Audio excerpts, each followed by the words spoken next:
മമതാ ബാനർജി മുസ്ലിമായോ? ഇങ്ങനെ ഒരു തംബ്നെയിലോടുകൂടി വീഡിയോ കാണുമ്പോൾ നിങ്ങൾ അത് ക്ലിക്ക് ചെയ്യുന്നു.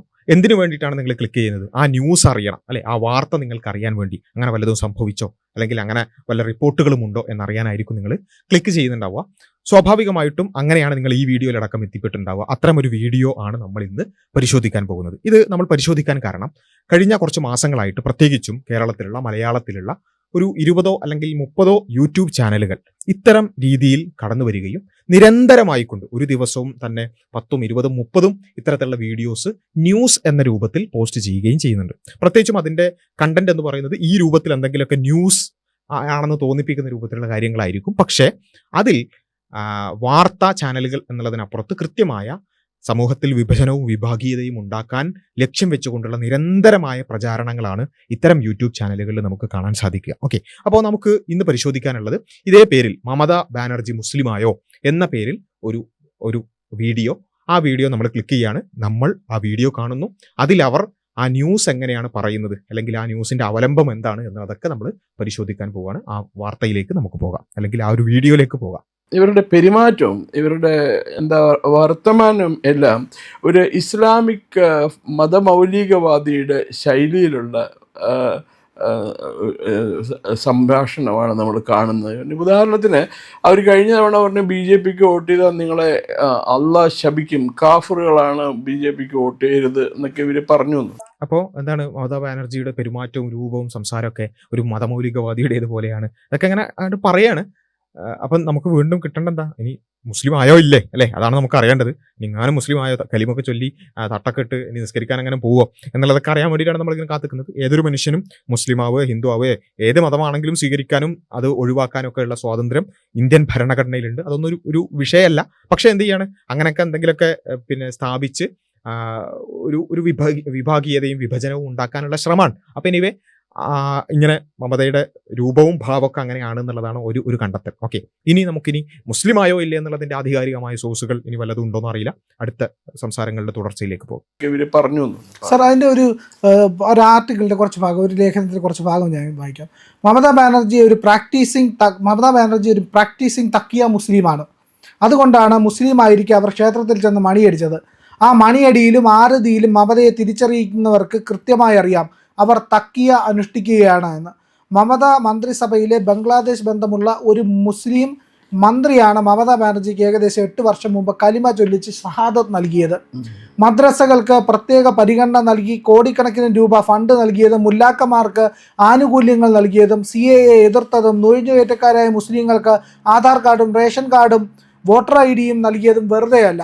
ബംഗ്ലാദേശ് അതിർത്തി തുറന്നിട്ടതും പശുവിനെ കള്ളക്കടത്ത് നടത്തുന്നത് പ്രോത്സാഹിപ്പിച്ചതും ദുർഗാപൂജ തടഞ്ഞതും മമത ഒരു ഫനാറ്റിക് മുസ്ലിമായി മാറിയതിൻ്റെ ഭാഗമായിട്ടായിരുന്നു. ഹിന്ദുക്കളെ കാഫിർ എന്ന സ്റ്റേജിൽ മമത വിളിച്ചിട്ടുണ്ട്. മമതയ്ക്ക് വോട്ട് ചെയ്തില്ലെങ്കിൽ ബംഗാളിലെ മുസ്ലിം കമ്മ്യൂണിറ്റി ഏതാനും സെക്കൻഡുകൾ കൊണ്ട് ഹിന്ദുക്കളെ ഇല്ലാതാക്കുമെന്ന് പ്രസംഗിച്ചിട്ടുണ്ട്. മമതയുടെ ലക്ഷ്യം വിശാല ബംഗ്ലാദേശിൻ്റെ ഭാഗമായി ബംഗാളിനെ മാറ്റുക എന്നതായിരുന്നു. മമതയ്ക്ക് വേണ്ടി ബംഗ്ലാദേശി മത തീവ്രവാദികൾ രംഗത്തിറങ്ങിയതും വെറുതെയല്ല. ബംഗ്ലാദേശിൽ ഹിന്ദുക്കളെ കൊല്ലുമ്പോൾ മമത മൗനം പാലിച്ചു. ജനരോഷമുണ്ടായപ്പോൾ അവസാനം 2 വരി പ്രതിഷേധക്കുറിപ്പിൽ ഒതുക്കി. ബംഗാളിലെ ഹിന്ദുക്കൾക്കെതിരെയുള്ള കലാപം അടിച്ചമർത്താൻ മമത ഒരിക്കലും ശ്രമിച്ചിട്ടില്ല. കലാപത്തിൽ ഹിന്ദുക്കൾ അന്യ സംസ്ഥാനത്തിലേക്ക് ഓടിപ്പോയിട്ട് മമതയ്ക്ക് യാതൊരു ലജ്ജയും തോന്നിയില്ല. മമത ഒരു ഫനാറ്റിക് മുസ്ലിമാണ്, അടിമുടി ഒരു ഹിന്ദു വിരുദ്ധതയാണ്, ദേശദ്രോഹിയാണ്, ജയിൽ ഡിസർവ് ചെയ്ത കുറ്റവാളിയാണ്. മമതയുടെ ഭരണകാലത്ത് ബംഗാളിൽ ഹിന്ദുക്കൾക്കും കമ്മ്യൂണിസ്റ്റുകൾക്കും എതിരെ നടന്ന നിരവധി ആക്രമണങ്ങളും കൊലപാതകങ്ങളും കലാപങ്ങളും അന്വേഷിച്ചാൽ മമതയ്ക്ക് ജയിൽ ഉറപ്പാണ്. ഇതൊരു ഫോർവേഡിൽ വന്നതാണ്. പക്ഷേ സാർ, ഇതിനകത്ത് പറയുന്ന പല കാര്യങ്ങളിലും വളരെയധികം തെളിവുകളുണ്ട് എന്നുള്ളതാണ്. അപ്പോൾ കണ്ടില്ലേ, ഇപ്പോൾ നമ്മൾ ഒരു ആർട്ടിക്കിൾ വായിക്കുന്നു എന്നൊക്കെ പറഞ്ഞിട്ടാണ് നമ്മൾ വിചാരിച്ച പോലെ റോയിറ്റേഴ്സോ അല്ലെങ്കിൽ അങ്ങനെ വല്ല ന്യൂസ് റിപ്പോർട്ടിംഗ് ഏജൻസി വായിക്കുന്നതാണെന്ന്. പക്ഷെ ആ വായിച്ച് തുടങ്ങുമ്പോൾ നമുക്കറിയാം ഏതോ ഒരു ശാഖയിൽ നിന്ന് ഏതോ ഒരു തന്നെ എഴുതി അണ്ടിമുക്ക് ശാഖയിലേക്ക് ഫോർവേഡ് ചെയ്തൊരു മെസ്സേജ് ആണെന്നുള്ളത്. അപ്പം ഇനിവേ ഞാൻ പറയുന്നത്, ഒരു വീഡിയോ മൊത്തത്തിൽ അത് ചെയ്യാനുള്ള കണ്ടന്റ് എന്താണ് അവർ തന്നെ അവസാനമൊക്കെ വായിച്ചതിന് ശേഷം പറയുന്നത് ഒരു ഫോർവേഡ് മെസ്സേജ് ആണ്. എന്ന് വെച്ചാൽ വാട്സപ്പ് യൂണിവേഴ്സിറ്റിയിൽ നിന്ന് വന്ന ഒരു മെസ്സേജ്, ആരോ അവന് തോന്നുന്ന ഏതൊരു വർഗീയമായ ഭ്രാന്ത് മൂത്ത സമയത്ത് എഴുതി വെച്ച കുറേ സാധനങ്ങൾ അടിച്ചിറക്കിയ സാധനം ഫോർവേഡ് ചെയ്യുന്നു. ആ ഫോർവേഡ് മെസ്സേജ് ഒരടിസ്ഥാനമില്ലാത്ത ആ ഫോർവേഡ് മെസ്സേജാണ് ഒരു വീഡിയോയുടെ കോണ്ടന്റ്. നമ്മളൊന്ന് ആലോചിച്ച് നോക്കുക. ഞാൻ പറയുന്നത് ഈ തംബ്നെയിലിട്ടതും ഈ ടൈറ്റിലിട്ടൊക്കെ എന്തിനു വേണ്ടിയിട്ടാണ്? മമത മുസ്ലിം ആയോ എന്ന ആധികാരികമായ വിവരം കിട്ടാൻ വേണ്ടിയിട്ടാണ് നിങ്ങളത് ക്ലിക്ക് ചെയ്യുന്നത്.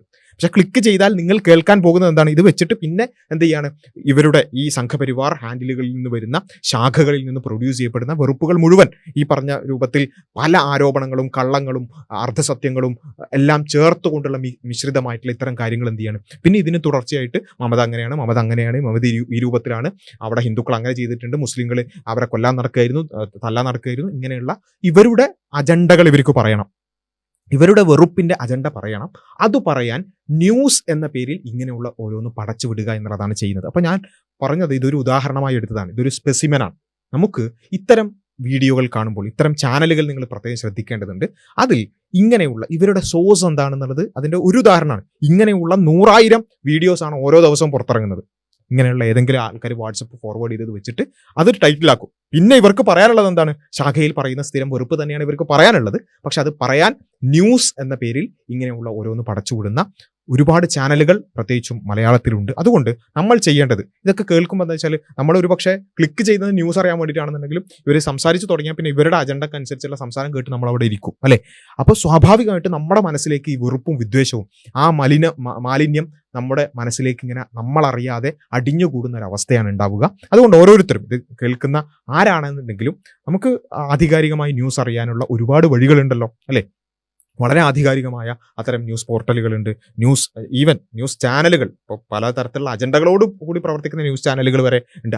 അത് ഉപയോഗിച്ചാൽ പോലും ഇത്തരത്തിലുള്ള ചവറുകൾ നമ്മളിലേക്ക് വരില്ല. അതുകൊണ്ട് ഇങ്ങനെയുള്ള ചാനലുകൾ, പ്രത്യേകിച്ചും കൃത്യമായ വർഗീയ വിഭജന അജണ്ടകളോടുകൂടി പ്രവർത്തിക്കുന്ന വാട്സപ്പ് യൂണിവേഴ്സിറ്റികളെ ആധാരമാക്കിക്കൊണ്ട് ഇത്തരം വീഡിയോകൾ പടച്ചുവിടുന്ന ചാനലുകൾ കണ്ടാൽ നമുക്ക് ചെയ്യാൻ സാധിക്കുന്ന ഏറ്റവും കാര്യം അവിടെ ആ ഒരു 3 ഡോട്ടിൻ്റെ അവിടെ ക്ലിക്ക് ചെയ്ത് ഡോണ്ട് റെക്കമെൻഡ് എന്ന് കൊടുത്താൽ ഇത്തരത്തിലുള്ള മാലിന്യങ്ങൾ നമ്മുടെ ഫീഡിലേക്ക് വരുന്നത് ഒഴിവാക്കാൻ നമുക്ക് സാധിക്കും. അത് ഒഴിവാക്കാൻ നമ്മളെല്ലാവരും ശ്രദ്ധിക്കുക. കാരണം എന്താ വെച്ചാൽ നമ്മുടെ മനസമാധാനം തന്നെയാണ് ഇല്ലാതാവുക. ഇവിടെ ഇങ്ങനെ ഇത്തരത്തിലുള്ള വിഭജനവും അല്ലെങ്കിൽ വർഗീയതയും നമ്മൾ കേട്ടാൽ നമ്മൾക്ക് എന്ത് ചെയ്യും?